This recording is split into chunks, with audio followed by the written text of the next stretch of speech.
What's going on, guys? Andrew Newmark Gaming back here, and today we're going to be talking about something just a little bit different for the channel. Outside of me, a big fan of video games and Yu-Gi-Oh!, I also very much enjoy comic books and their various movie and film adaptations.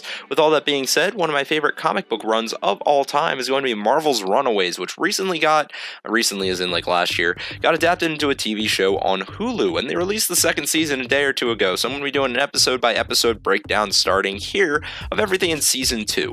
Now, for a little bit of preface on where I stand on Marvel's Runaways, I really enjoyed the characters. I thought was what really made the comic book line, and I think Season 1 handled those very well. I thought that was pretty much what carried the show, especially considering it kind of dragged on for a little while. After all, the show is titled Runaways, and we don't actually see the kids run away until the final episode of the season. They also cut out a lot of action scenes, but I have a feeling that has to do with the fact that budgeting would be rather expensive considering you have things like aliens, magic, and a CGI dinosaur in here. So I think they chose to, instead of having a lot of scenes that look okay, have fewer scenes that generally look really good. I mean, it's not like Jurassic World level quality of CGI when it comes to Old Lace, but she looks pretty darn good for a TV CGI dinosaur. I'll take it on the whole. So where does that leave us for Season 2? Well, my biggest gripe for Season 1 was that they had to ride on the coattails of their characters and essentially playing onto the strengths of a teen drama a lot. Season 2, if it's going to be written like the rest of this episode was here, I think learned from that. We immediately got some more fast-paced action scenes right off the bat. We've got the fact that Chase lost his fistigons, he's trying to bike and chase after this one guy that stole them from him. We have a whole little gun thing involving Molly's aunt, and like bullets and those types of things, and we have the Fistigons come back, and Old Lace even come out for a little bit of tussling towards the end of the episode, and then Carolina going on Glow Stick Fest towards the end as well. So I think they kind of learned from that, maybe integrated a little bit more, maybe they're going to try and sprinkle it throughout the episode a bit more. And I also think we got a nice change of pace from the overall serious tone that the first season took, in that they introduced some humor here. I mean, for instance, take a look at this first opening scene. We find out that Alex's parents had essentially put out a hit list to the police of, hey, go find our kids, by accusing them of having kidnapped Molly. And they're like, yeah, we found him, and it was under 24 hours. They go in, and we get a bunch of people who vaguely look like our heroes from the back that aren't even close to him. It's definitely a little bit of a joke to the audience. And then you've got the whole scene with, like, you know, you got some, like, indie punk rock type of stuff playing in the background. Obviously not the greatest classification in that music, but I guess the point is it's kind of like this teenage rowdy music playing in the background, or stereotypically teenage rowdy music playing in the background, as our heroes are chasing down a guy who just stole military-grade Fistigon weapons that Chase created in his dad's basement. And it's just overall got a little bit of a lighter tone in parts of the episodes. I'm very much okay with that. I think it serves to spice it up, and I think it serves that they're learning from their movie counterparts, and that a lot of really good movies sprinkle in aspects of the best genres around them, including the genre that they're supposed to be focusing on. And I think this episode handles that very well.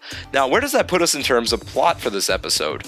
Well, first things first, basically the whole starting plot point after the parents having found out their kids really haven't been found, and Chase losing his Fistigons, is we find out that the Runaways have only been gone about a day or two, so this picks up almost right where Season 1 left off. We also find out that they're just short of money, but Alex had mysteriously obtained some money in the first place, which it turns out came from his dad's old friend, Darius. And I think this is where we're going to start off in this episode, and that's with, you know, Darius and Alex's relationship. I think this is a really interesting sort of, I don't want to quite call it a trope, I don't know if it's common enough to be considered a trope, but the idea that you have this sort of second fatherly-esque, like, not fatherly-esque, but like, what's the word? Role model-esque figure that does some shady things, but on the whole, probably isn't too bad of a person, and that's Darius to Alex, at least in what we see in this episode. Now, I'll get into whether I fully trust Darius or not in a minute here, but the way we're introduced to Darius is he gave Alex the money, he does want to see his dad suffer, but for the most part, he's kind of looking out for him. He puts his neck on the line in order to reach out to Alex after Alex had lost the money, and essentially hook him up with more money just to help him paint a room in his house. Darius's family even meets Alex, and Darius doesn't really let them do anything like harmful to Alex. Not that I think his wife necessarily would, she strikes me as kind of the gentler type, but Darius is even joking with Alex some, you know, he's saying, you know, my wife doesn't usually roll me like this, and those types of things. And one of Livy even comments, hey, is this the new Andre, who's the guy that kind of used to roll with Darius as sort of like a son type of figure to him, you know, doing some manual labor around the house, knew Darius pretty well, Darius sort of looked out for him. those types of things. And it seems like Darius has a little bit of a soft spot to Alex. I think it's a neat foil to the fact that Alex came to realize his father, who on the surface comes across as this great guy working for Pride, which to the public is a great organization. They're, developing charities, they're donating all kinds of money places. They're conducting research to help progress humanity. They're tied to a major church that does community service and those types of things. They're giving out food to the homeless, as we see our own heroes eat from within this episode, when in reality his dad's sacrificing teenagers to some unknown cause under the name of a guy named Jonah. And then we look at someone like Darius, who to the public eye is a street criminal who manages to have just some really good hustle skills and basically run, crime organization types of stuff to manage to control the streets, right? But then if we look at their down-to-earth thing, Darius doesn't seem like he's such a bad guy. He's got a wife who's pregnant, who he takes care of. He's got, and then her sister, who all seem to get along with him really well. And he seems to prioritize this kid. And heck, within the show itself, we really haven't seen him do anything all that bad to anyone other than Alex's dad. So, he's got a gun, right? But that doesn't necessarily mean he's absolutely awful. I mean, he falls into kind of that gray area right now from what we've seen of the guy. Now, then the question would become, after pointing out how much I enjoy him as a foil and the relationship he seems to be developing with Alex, can we trust Darius here? I mean, after all, he essentially gave a firearm to Alex to get his fingerprints all over him for leverage. Is it possible he's going to sell Alex out to his dad? He's going to sell Alex out to the cops? Or is he just using it for leverage, and in reality he does trust Alex? Is he really treating him as a friend? Is this a kind of honor amongst thieves type of situation? It's hard to say. I want to trust him because I think that could be a really interesting relationship to watch unfold. I think Darius could be sort of like a mentor that sort of comes around through the kids in terms of like he makes his ways even less shady through them. But I don't necessarily see them going that route. I feel like this is going to come back to haunt him. That's why there's the fingerprints on the gun and everything else. And that's why he's telling his wife, this is something I gotta do, because he's got some bigger scheme in mind. Maybe he's going to use it as leverage in order to get Alex's dad to give him all kinds of money or something like that. I don't fully trust Darius as much as I want to. So then let's flip the coin a little bit here. Can we trust Alex? I mean, we do know that there is a mole within the group here. And I would reference the comics, but so far the show has varied greatly from the comics. Those of you that have read comics, you all know who the mole is there, but I'm going to be hitting upon each of the kids within this episode in terms of how probable I think it is that they're the mole. Now, Alex, I really don't think it's all that probable. I mean, he's working outright with an enemy of his father's. Now, some could say that almost makes him a little bit more probable to the mole. Maybe he's trying to set up Darius to screw him over by working alongside his dad, and his parents do seem more opposed to the Pride than the rest of the group, other than maybe Molly and Gert's parents do, or Molly's adopted parents. The rest of them seem somewhat still on board, but Molly and Gert's parents are somewhat outright opposed. They're making all kinds of sarcastic comments like, why didn't our kids run away sooner? And Alex's parents are making comments about always being assassins, and they make a vague comment that implies their next target is either Jonah or the Pride themselves, and even wanting to leave Pride. So I guess you could make a case for it having been Alex, especially if you were going off the assumption that whoever is the mole is probably working with their parents rather than a different set. But at the same time, I wouldn't say that's necessarily the case. I want to trust Alex in this case, especially considering he's kind of the character that I relate to the most. He was a gamer. He's this guy who he knows how to strategize well, but he doesn't have skills that separate him too much from the rest of the pack. And that's something that I can kind of relate to. So I would like to see him come out on the good side of things. So let's go ahead and move on from the whole Darius situation, right? One of the other major plot points we have going on in this episode is, hey, you've got Molly's aunt who basically says to the media, look, I didn't put out that thing about them kidnapping Molly. I don't know where the heck you got that in the first place. The people you should be investigating are their parents, which is a big controversy drop when the people you're accusing are literally murderers.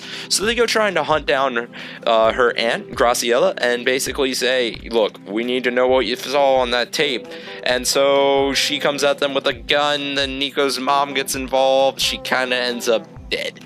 So that's another set of blood on the Pride's hand, and it does kind of kick our heroes into action. But let's go ahead and start off with the Pride end of things here and what happens as a result of that video.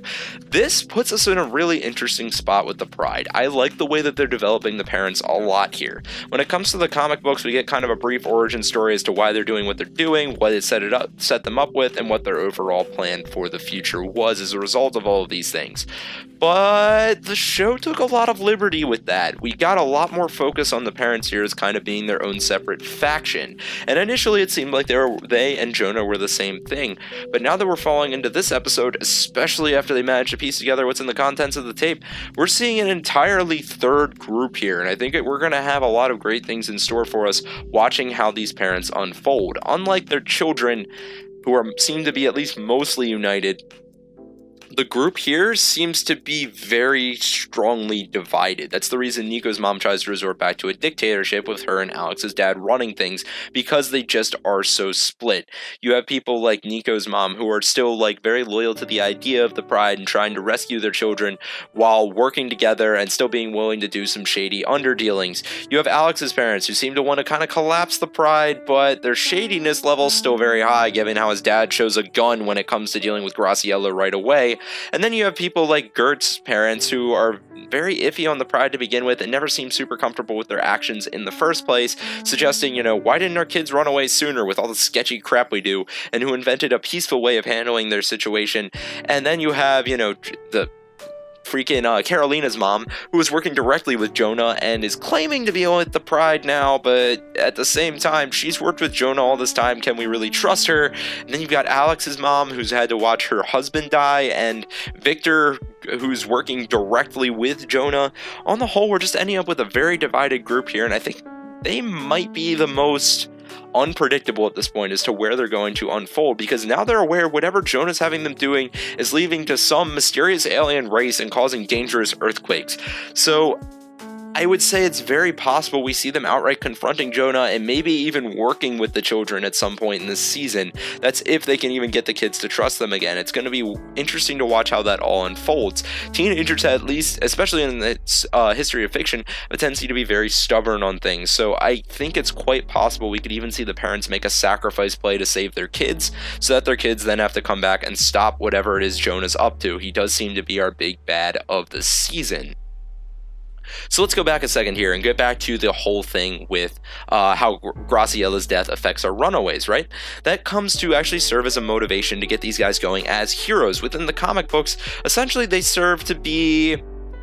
They aren't superheroes in the traditional sense. They're more so kind of like these street heroes who are looking out for other kids their age, trying to make sure that they're okay, those types of things. And I think Graciela's death is what really triggers it.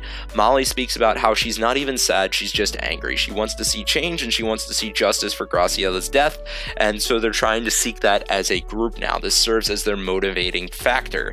And I think it's a well-handled thing. We actually get what I would consider is arguably the most moving moment in the entire show so far in this episode as well, in the funeral that Nico does. They find themselves within a homeless shelter and they have all these people who have even less than they do. They literally have nothing, and Nico's collecting objects to essentially put within this sort of funeral site that coincides with her religion for Graciela, and they're all kind of donating items of importance to them, and we have these people around them that are throwing in items as well when they have essentially nothing. One man throws in an orange. For all we know, that could have been part of his last meal, and everyone's kind of gathering under this idea of, it doesn't matter where you come from or who you are, a loss of someone significant that was a good person is significant to all of us. When one light goes out, the world gets a little bit brighter, or a little bit dimmer, every time. And that, that resonates with all of us. We can all understand what it's like to watch someone that we care about go. And once more, I thought that was one of the most moving scenes, and the way that they concluded that with the slowdown into Nico blowing out the candle, all fantastically handled there. And I think it was a great motivating factor for our heroes to kind of kick into gear, rather than just running away, to want to basically find a way to stop their parents, not just stand by and watch as things continue to unfold here. Let's move along to the side of Jonah real quick, because this is going to hit upon one of the other characters and how probable I think it is that they are the mole. So Jonah, we find out, he's keeping Victor in some kind of stasis where he's healing up in what's essentially like an old good memory of his, because he needs Victor to build another chamber so he can come back to life and finish whatever great scheme that he's doing, which he says is starting when he experiences an earthquake towards the end of the episode, so we can assume it's nothing good. So moving on from that, we also find out Carolina's been in contact with him, and she's essentially seeking information as to who she is. He even gives her a hug at the end and shelters her in a very similar manner to how a father figure would. Now, we do find out towards the end of season 1 that he is her biological father, but at the same time, it's not that we can trust him either, and this would very much make it so Carolina is most likely the obvious call here in terms of being the mole, because she is in contact with Jonah, who's in contact with the parents. Now, the problem with that as being the theory is, even though she is in contact with Jonah and the parents are kind of on the fritz right now when it comes to things. We don't know that they're necessarily working together, and it seems like the parents don't trust Jonah very much.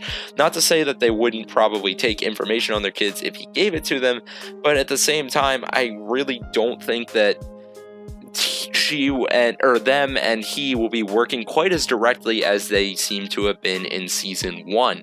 So Carolina, I would say, is fairly possible, though it seems slightly too obvious to me as of yet. So while we're on the topic of this, let's go ahead and hit up the other kids as to what their motivations could be for contacting their parents. Carolina obviously seeking help, Alex possibly seeking just to kind of get back to his old life. At least his parents are amongst the more likely to be trusted, I guess is what I should be getting at here, because they're more against the pride and those types of things. I could see him playing back towards his parents more than I could necessarily see someone like, say, Chase going back to somebody like his father to try and work against the pride, especially considering his father directly has a deal with Jonah. So let's go ahead and hit Chase up real quick. What would be his motivations? Well, he could get back to going to school where he was a big-time athlete, although he did basically screw over his friends, but in the name of protecting something much more valuable in terms of his moral code, and a moral code I think the majority of the population can get behind in season 1. So I would say he has a fair bit to go back to, but at the same time, he is very attached to Gert, and I feel like he would have a lot to lose by going back, especially considering he wasn't in the greatest of shape with his parents to begin with, versus once more, somebody like Alex was pretty tight with his parents from the get-go. That's the other thing that kind of set him apart from the others. So let's go ahead and move on to, next up on our list would be Nico. Nico, I really like her character. She was my favorite of the characters in the comics, so to see her turn, I'm going to have some personal bias, but I find her to be one of the less likely, considering how poorly her and her mom got along. Her mom constantly fighting her about even entering her sister's room for something as small as tights just to get them to borrow or whatever. I don't see it being super likely that she would communicate with them again, especially considering because of all those relationships, and she doesn't seem like she had a lot to go back to before this. It seems like Nico's found her family within the Runaways, and by being the mole, she would kind of end up weeding that out.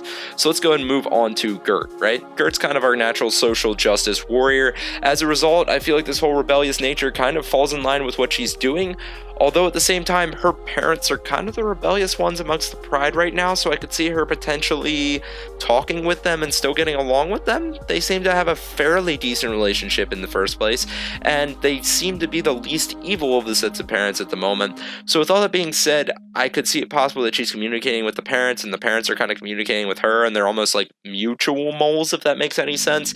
And then the parents kind of just relayed the kids' information because they put their kids' safety first, as most parents do, and that kind of turned back against her. But at the same time, Gert's rebellious spirit kind of turns her against me, turns me against that idea.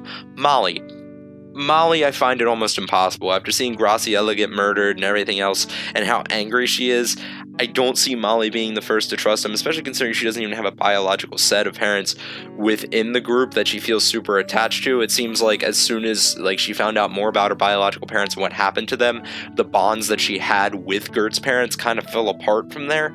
So it just seems to me like even though she's the obvious choice, Carolina kind of stands out. She has some to gain by working with them, and that she can find out who she is, and I think that's the most to gain. It would next, I guess, behind her would probably be Alex, and that he did have a decent relationship with his parents beforehand. So with all that being said, guys, let's go ahead and truck forward past all of that. Let's move on to how our runaways are interacting with each other at this point, because we do have quite a few romances going on right now. You've got Nico and Carolina. That's an interesting one, especially if it turns out one of them turns into the mole, especially considering Nico still seems to give Alex a hard time about a lot of things, and what could be considered in some contexts a somewhat flirtatious matter. I'm wondering if Nico's still trying to find who she is as a result of having watched her sister die and then suddenly being thrown into what's kind of like a new family to her, and she's trying to find where she fits into all of that. Regardless, I think it works either way, whichever way she ends up playing story-wise, as long as they continue to write it well, which I think they've done a good job writing everything about the characters so far. Gert and Chase is also going pretty strong there, and on the whole, I think we've got an odd dynamic set up right now, like with the group, in that Alex is supposed to be the leader of them, yet they seem to show the least trust towards him because he won't reveal anything he's dealing with in terms of Darius. Now, he tells them before that he's not telling them anything about Darius for their own protection, and part of me kind of wonders why that is, because Darius is aware of who they are, like that he's working with other kids to begin with, so I'd find it kind of hard to believe with Darius's street resources that he doesn't have some idea of their identity, at which rate, if they're at risk to Darius, they're at risk to him to begin with, versus them knowing about Darius. I don't see how that would necessarily put them in harm's way, which I guess could be another point in favor that Alex is the mole and that he's trying to be somewhat secretive, but we'll just have to wait and see how that plays out. So with all that being said, guys, I thought we had a really strong start to this episode. I think we had several great cliffhangers. I think the characters are continuing to be written really well. Curious to see how the hideout that they come across towards the end plays out. I'm curious to see how Chase manages to handle the Fistigons now that they're actually in his possession. What kind of action sequence we're going to come to see to take place now that everything's kind of set up for us for season 2 to be great, etc., etc. Be sure to let me know your thoughts and comments in the comment section down below. If you enjoyed the video, be sure to like and subscribe. If not, constructive criticism is always welcome, and I'll catch you guys next time to talk about some more of Marvel's Runaways.